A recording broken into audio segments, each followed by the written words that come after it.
为什么百无禁忌的王胖子却对一具骷髅叩拜行礼？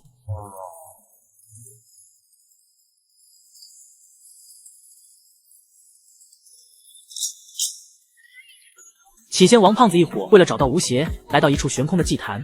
祭坛上不仅摆满了骷髅，还悬挂着无数六角铃铛。而这六角铃铛并非普通铃铛，因为它能让人陷入幻觉，并利用幻觉让人死于非命。王胖子自然知道他的厉害，所以他只是把目光对准了大祭司怀中的宝箱，接着便拿了下来，顺势就要打开。别动！怎么了？什么都没有。你说了让我不动，你先动了。这一下，上千个铃铛同时响了起来，众人的眼神也发生了变化，可却没能影响神秘的张起灵，因为他身上流淌着最纯正的麒麟血。他第一时间跳到高处，观察着周围的变化。而此时的阿宁已经陷入幻觉，一个死在半路的手下竟出现在自己面前，眼神极为凶狠，一言不发，只想置他于死地。胖子使劲地拿手电砸自己保持清醒，却在铃铛声的影响下越来越暴躁，对着刚才弄响铃铛的男人一顿胖揍，并毫不犹豫地推动身体。可在张起灵的视角下，这三个人都在各玩各的。就在小哥还没弄清破解之法时，胖子竟跪在了大祭司的面前，并开始了虔诚的叩拜。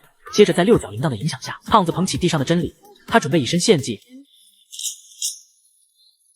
看到这一幕的小哥飞身跳下，接着用黑金骨刀割开自己的手掌，一滴麒麟血瞬间飞出，精准落在胖子额头。胖子翻了翻白眼后清醒了过来，阿宁的手下也随之清醒过来。醒过来的他立马找胖子报仇，可他眼里的胖子却是与人僵持的阿宁。来不及反应的阿宁当即被手下推下了祭坛。这肯定稀巴烂了，这怎么跟天真交代？可眼下必须得尽快离开这里。好在小哥恢复了一些记忆，当即将祭坛上的青铜鼎用力一扭，大祭司的脚下就出现了一条暗道，没一会就来到了一扇巨大的青铜门前。另一边，吴邪也来到了青铜神树，通过树上的壁画推断，古墓或许就藏在青铜树上。可老痒似乎早就知道了这些，他嘱咐众人不能用手触摸青铜树，甚至还贴心的给众人准备了手套。可就在他们爬了一半时，竟遇到了一个诡异的生物。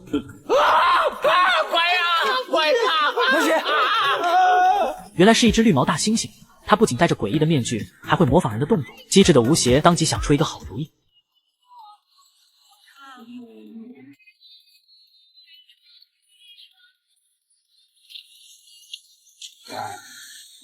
哎呀，快跑！三人抓紧逃命，可这东西却不止一只，毫无腹肌之力的三人当即被大猩猩按在地上摩擦起来。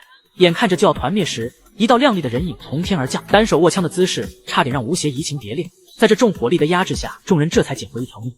随后，吴邪用刀撬开猩猩脸上的面具，梁师爷却发现了不对劲。